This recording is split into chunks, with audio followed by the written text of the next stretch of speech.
and I'm honored to be asked here to speak on Coast Salish territory, the ancestral territory of the Musqueam, the Squamish, and the Tsleil-Waututh people.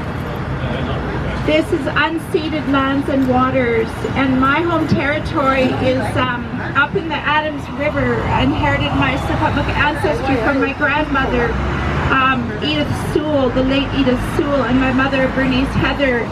And our people are stewards of some of the most amazing salmon spawning grounds in the upper Adams River, and caretakers of the only inland temperate rainforest. For thousands of years, it's been encoded in our ancestral memories how important our wild salmon and our water is.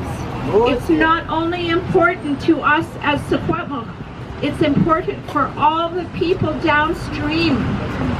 We must challenge this system to start to learn how to deal with the complexity and make those connections. It's not enough to wait until we see the devastating cumulative impacts of the fish farms and the impacts they're having all the way up to the headwaters. As I was driving here this morning, I was looking at the hospital and where we are, where we're situated. This whole region is a part of an industrial military complex with the pharmaceutical companies, the medical system, where there's lots of sick people. There are epidemic proportions of food-related illnesses, and it's costing taxpayers billions of dollars. A lot of those chronic diseases can be prevented. Farmed salmon is highly inferior in nutrition. I would not eat it. I can tell by looking at it. The vibrational energy of that salmon will never ever match our wild salmon. We have to stop making people sick for as David Suzuki said, for the mere few pittance of jobs, where Indigenous peoples mostly are being used as slave labor in these kinds of farms. In the same way, my family was used as slave labor in the orchards when they got out of Indian residential school. This country has a shameful history of agriculture that was introduced in the late 1800s on par with British morality, that established a legal doctrine and a rights-based strategy that dispossessed us, made invisible. You will not find Indigenous peoples visible anywhere in the literature of the Agri-Food Systems Research and Development. Okay. Fish farms are a part of that legacy. Right on. Fish farms are a part of the social and historical injustices, of which is created a really bad karmic pattern in the land and food system. We cannot continue to perpetuate this horrible systemic racism and dispossession of our most important Indigenous food, wild salmon. Right on.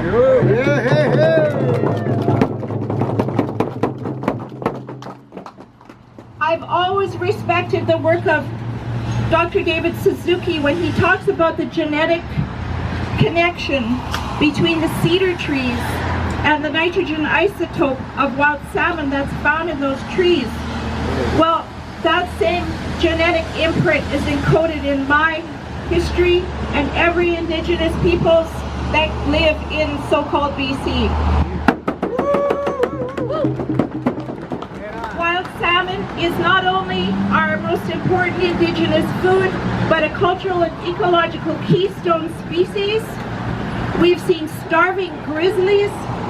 We've been seen starving wolves, literally being reported just recently, walking through towns, small rural towns, skin and bones, because they have no wild salmon, let alone our own people who are dying of diabetes and other epidemic proportions of food-related illness. We cannot tolerate this any longer. So again, think about the food you eat when you go into the grocery store. Think about the food you're eating that's been grown on stolen land. What conscious eater, what kind of a karmic pattern does that have when that food becomes you? So let's be more mindful about what kind of industry we're supporting and the huge impact that it's having on us as people and the social issues surrounding that. So thank you again, Eddie, for your leadership and I look forward to seeing you in the Wild Salmon Caravan. We just reconvened our planning for our 4th annual caravan. So stay tuned.